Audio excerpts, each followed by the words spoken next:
De Colombia, que es, según Amnistía Internacional, el 90% de la fuerza militar de los paramilitares era y sigue siendo el ejército, el honorable ejército de Colombia. Ellos son los que soportan la operación. Por ejemplo, nunca hubo una operación paramilitar como tal. Siempre hubo una operación militar-paramilitar, excepto muchos de los supuestos paramilitares que cayeron en combate tenían cédula militar, muchos. Y es en poder contar, es poder contar afuera qué es lo que está pasando, porque se hace necesario. Si en Inglaterra no se cuenta todo lo que nos debe la BP, y no digo en términos de plata, todo lo que nos debe históricamente, pues nadie se va a sensibilizar de la situación y se van a sentir muy orgullosos de tener una empresa que es triunfante fuera del país haciendo plata y fortaleciendo la economía británica. Comenzando por la compañía Perenco, contrata a los mercenarios, igual que BP, tal y como Michael Guilar lo ha expuesto. Esos mercenarios llegan, conforman el grupo paramilitar y ese núcleo de grupos paramilitares inicia la operación de seguridad para las compañías petroleras en las zonas donde están los pozos, en las zonas donde están los oleoductos y en las operaciones administrativas de la compañía en la región del Casanare. Esas operaciones tienen que ver primero con recopilación de inteligencia proporcionada por los organismos de seguridad del Estado colombiano y posteriormente la ejecución de las personas que ellos juzgan tienen que ser eliminadas para que la operación siga sin protestas, sin marchas, sin huelgas, sin nada de ese tipo de cosas. ¿Hacia quién va dirigida la operación? Hacia las organizaciones sociales, básicamente. Básicamente es que la empresa fue denunciada en el año 2010 o en el 2011 por la revista Semana como patrocinadores de grupos paramilitares. Fue una investigación que jamás nos informaron qué había pasado con eso. Sin embargo, sí somos testigos de la muerte de un presidente de la Junta de Acción Comunal de aquí, como es el señor Wilson Sánchez, y uno de los contratistas, cuyo nombre en ese momento no recuerdo. Parece ser que fue la persona que lo sacó de su vivienda y al otro día amaneció muerto en la carretera. Pero sabemos que era un contratista directamente de Perenco, el que le causó la muerte a él.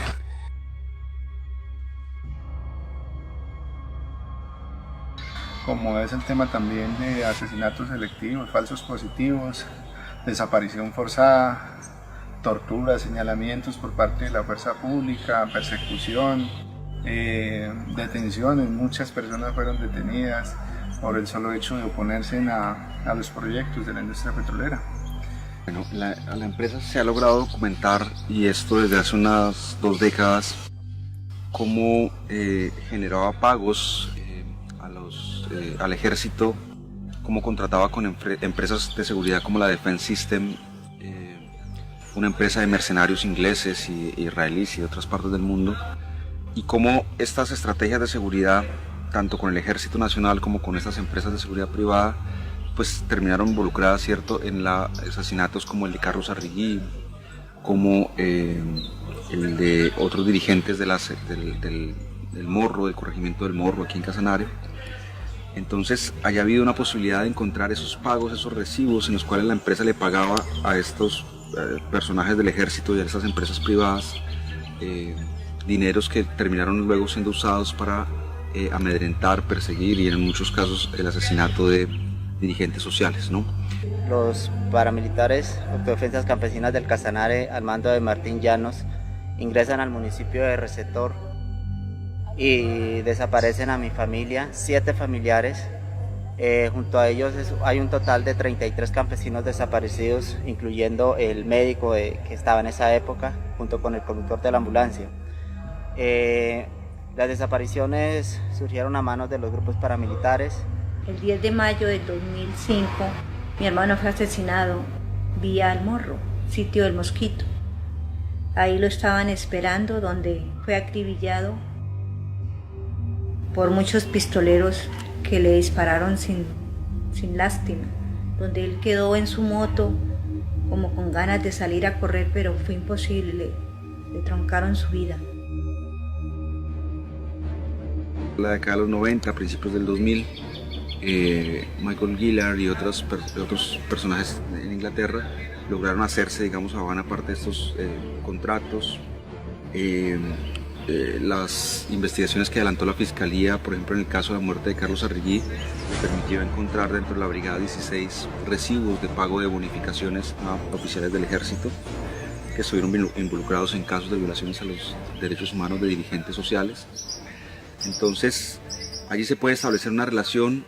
Luego tenemos testimonios, cierto, de paramilitares como Arias Salomón, que expresó claramente en algunas entrevistas que ellos hacían su trabajo como paramilitares obedeciendo a órdenes de la empresa.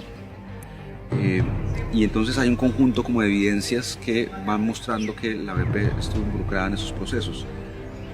Tuvimos 3 desplazamientos masivos.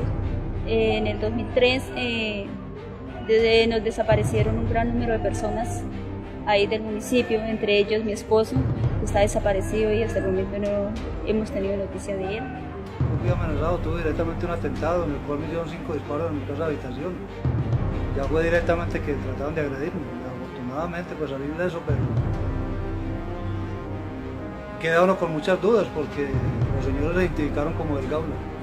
Y el Gaula es un organismo del ejército.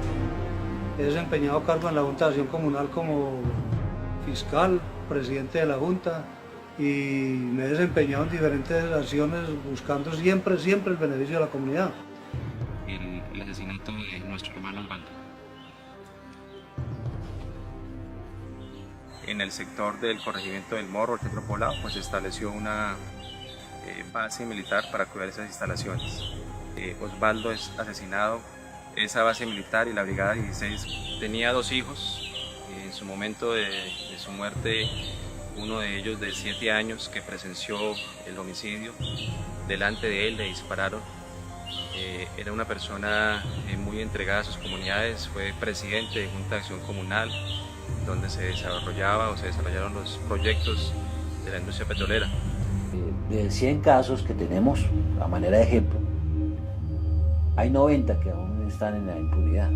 De esos 90, hay que decir que hay 85 en los que ni siquiera se ha llamado a vincular a los presuntos responsables.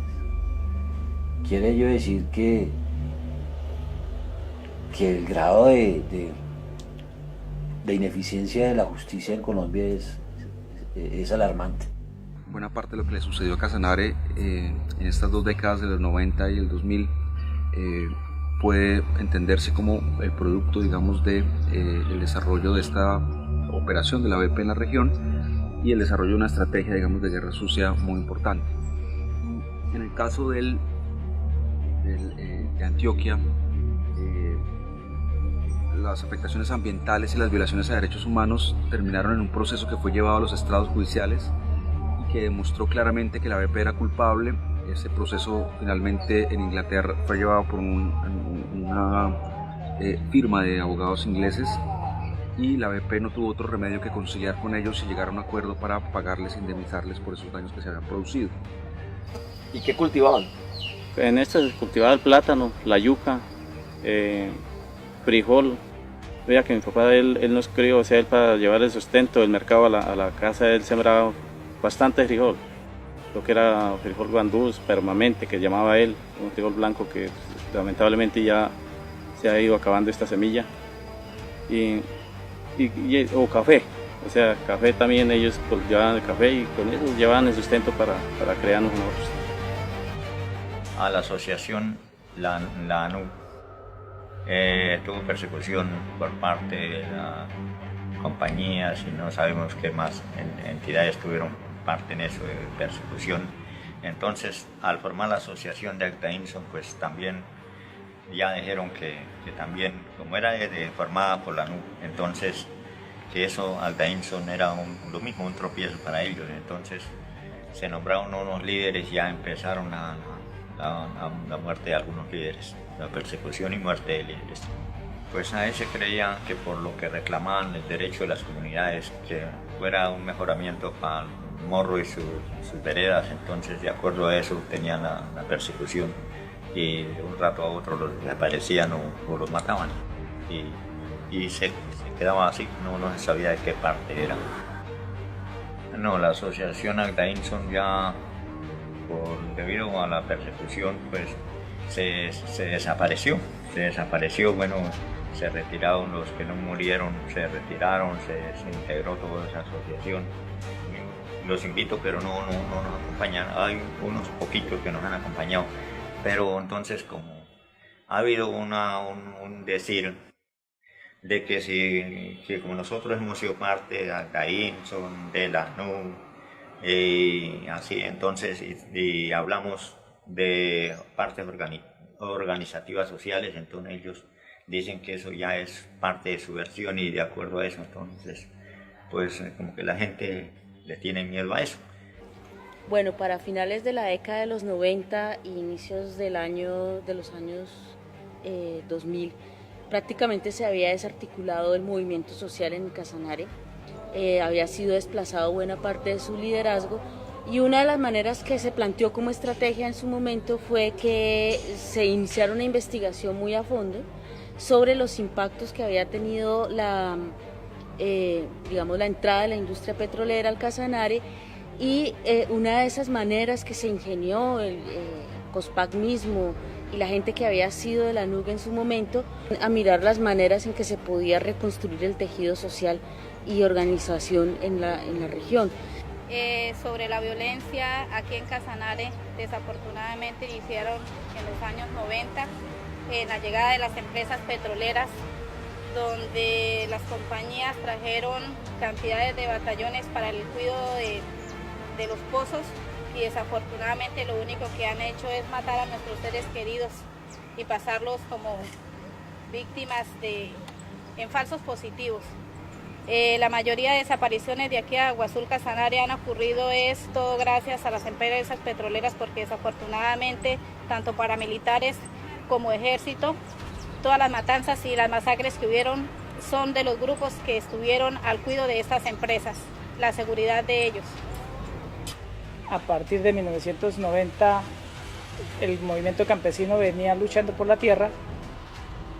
A 1991 empezó la lucha por el petróleo, por la defensa de los recursos naturales, y estas dos luchas, la campesina y la petrolera, hicieron o llevaron a la implantación de un modelo, teniendo en cuenta de que se generó una alianza macabra entre terratenientes y petroleros, pues obviamente patrocinados por el Estado, que llevó al acabose de la NUG hacia el 95 con la muerte de Carlos Mesías Arregui, la persecución a otros líderes, el encarcelamiento de otros, y posteriormente pues en Casanare ha quedado más de 25.000 desplazados forzados, 2.600 desaparecidos y más de 75 ejecuciones extrajudiciales. Para nosotros en impunidad, para nosotros ha acabado no solo con la NUC, sino también con la Sococharte, Agdainson, el Comité por Pavimentación del Morro, y ha también estigmatizado, pero también perseguido el movimiento comunal del Morro, también de Agua Azul como ASOVEC, y el movimiento sindical en Tauramena como es el sindicato Cevipetrol. La persecución que actualmente lleva Perenco contra los líderes de esta vereda empezó con el veto laboral, después haciéndonos unas llamadas telefónicas, recibiendo unas amenazas pues, para de pronto pues, callarnos en los procesos que llevamos actualmente. Adicionalmente, en Casanare varios dirigentes sociales llevaron unas demandas importantes que, digamos, reclamaban como la BP reportaba unas cifras de la extracción petrolera al gobierno colombiano, pero a la hora de llevar ese petróleo y reportarlo en Inglaterra reportaba unas cifras mayores. El descubrir, digamos, que ya había un engaño por parte de la BP frente al gobierno colombiano, pues le implicaba a esta empresa ahorrarse costos de regalías y impuestos sobre la extracción petrolera. Y este hecho que fue descubierto por algunas personas los llevó a unas demandas en Inglaterra que fueron finalmente falladas a favor de las comunidades. Entonces, todo este conjunto de hechos, violaciones a los derechos humanos relacionadas con el asesinato de Carlos Arrigui, de Carlos Vargas Ovejero, de dirigentes sociales, más los daños ambientales comprobados que el Ministerio del Ambiente, digamos, documentó en varios procesos a lo largo de la década de los 90 y del 2000, y estos casos de pago al ejército, pago a los paramilitares y, por otra parte, el engaño al gobierno colombiano sobre el número de barriles que se producían realmente, pues configuran todo un contexto, digamos, de violaciones y de infracciones que la BP ha cometido en el caso colombiano, ¿no?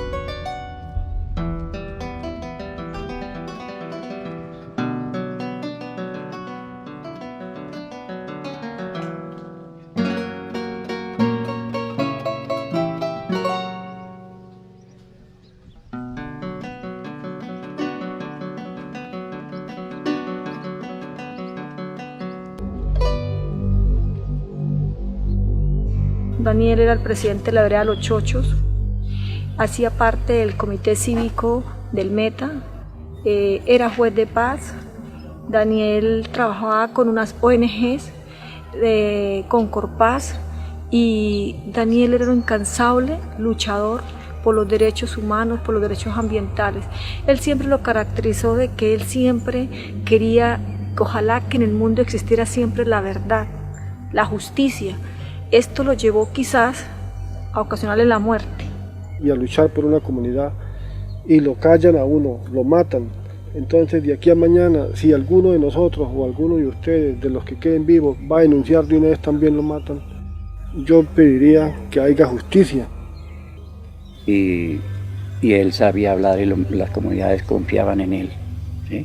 Él confiaban en él, lo que fue Daniel. Pero la muerte única, de esa manera que le quitaron la vida, nos ha dolido, especialmente a yo como papá, que nos quitaron a un hijo que le sirvió a estos casamareños, especialmente a los triniteños, que mucho lo conocieron y lo distinguieron cuando el sepelio hubo casi más de 1000 personas aquí acompañándolo a él. Cuando él murió, yo le cogí las manos y las manos de él eran llenas de callos, de una persona, de un trabajador campesino totalmente. Y siempre, siempre digo, si sus manos eran así, eran sus manos de un labrador, eran sus manos de un agricultor, de una persona que lo que quería era producir la tierra. Él siempre decía, y tenía un lema, y él decía que la paz vendrá del campo.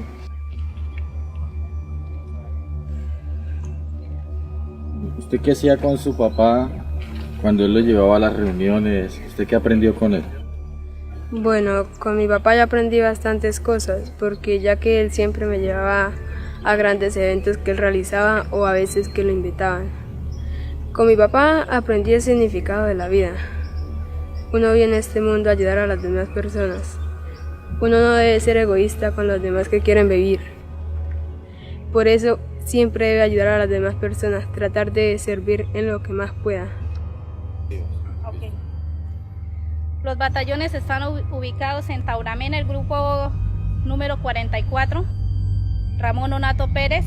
Él está al cuidado de todas las empresas petroleras que son de la parte alta de la montaña, lo que es CPF Cusiana, CPF Cupiagua. Desafortunadamente por esas partes fueron una de las partes donde hubo mayor índice de muertes de nuestros campesinos, donde lo dieron por guerrilleros dado de baja en combates, donde el mismo Estado fue quien masacró a nuestros seres queridos. Que lo que tiene que ver con el llamado a responder por cuenta del general Torres Escalante, es importante el solo hecho de que haya sido vinculado y fuera de eso su situación jurídica resuelta mediante detención, privación de la libertad, es de por sí un logro. Por lo menos las víctimas ven algo. Ojalá que no se vayan a dar movimientos, que no vayan a darse cambios de fiscales, y esperamos que el siguiente paso sea una resolución de acusación. Respecto al ejército, generalmente cuando ellos se sienten atacados o agredidos, tratan de invadir la finca y nos hemos visto en la penosa obligación de expulsar de nuestras tierras al ejército, a pesar de que vengan patrocinados por ellos, porque para nosotros es muy incómodo tener una situación tan irregular como es albergar o alojar dentro de nuestro territorio al Ejército Nacional sin tener exactamente idea de por qué están ahí ni qué es lo que está sucediendo. La empresa siempre ha utilizado tanto a la Policía Nacional como al Ejército Nacional para ocupar e invadir los predios de propiedad privada sin que absolutamente nadie pueda decirles nada. Y se sabe, digamos, por muchas fuentes que la BP ha producido muchos impactos ambientales a nivel mundial.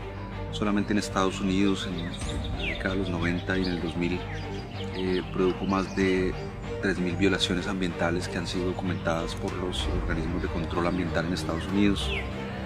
Y en Colombia se hizo partícipe, digamos, de todos los casos de violaciones a derechos humanos y de infracciones ambientales en el departamento de Casanare, pero también alrededor del desarrollo del oleoducto Ocensa, ¿no? Entonces es una empresa que, defendiendo en una primera instancia los intereses nacionales de Inglaterra y luego los intereses privados de sus accionistas,